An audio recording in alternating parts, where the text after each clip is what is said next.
Salut! Azi vreau să fac un videoclip mai lung, cred că e primul meu, da? De mai mult de 1 minut. De ce? Păi mă bucur foarte mult că vă plac videoclipurile și imediat fac 100 de abonați și vreau să vă dau account-ul cu trotineta mea. Bine, cealaltă trotinetă care ați văzut-o era lui fratele meu. Dar asta, hai să vă zic. Hai, cameramanule, înapoi. Deci, asta e mai mult trotinetă 4x4, adică vedeți, are roți mari, n-are mici.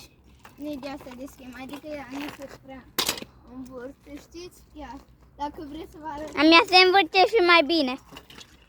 Păi, nu, ați văzut cum am învârtit. Deci, ia, haideți aici, puneți-vă.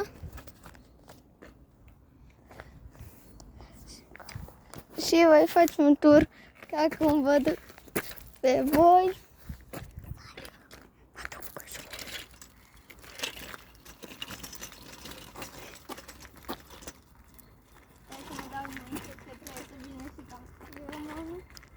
Du-te că fug după tine.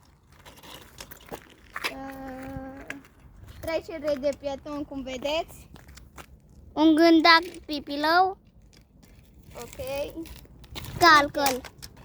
Du-te, trebuie să respectăm, așa, hai. Așa, o traversat. Vârslim. Bine, hai, nu mai cântăm, că nici nu vârslim. Da, vârslim cu trotineta. Oh. Stați că trece o mașină care e cam... Ia, vă arăt. Ia. Mașinoca.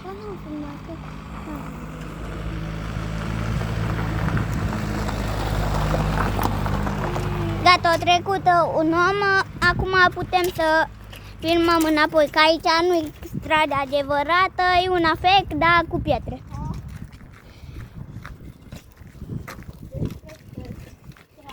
Hai, fugi! Cu trotineta. Arată-le scheme!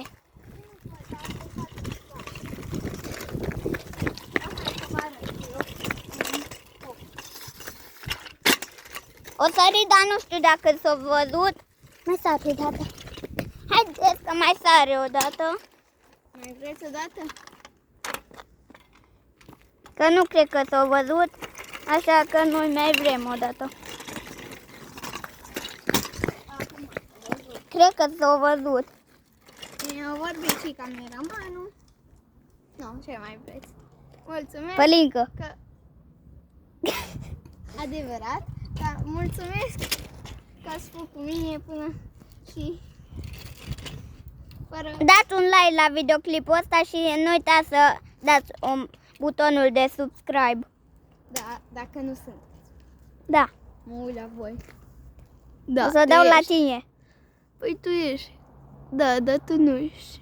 Okay. Ia, filmăm ochiul lui. Ok. Deci văd că... Văd că vă place de cameraman. Ok. Deci populație la 100 e... Stai să caut. Mi-am luat telefon de pe... 1000%, da. Da.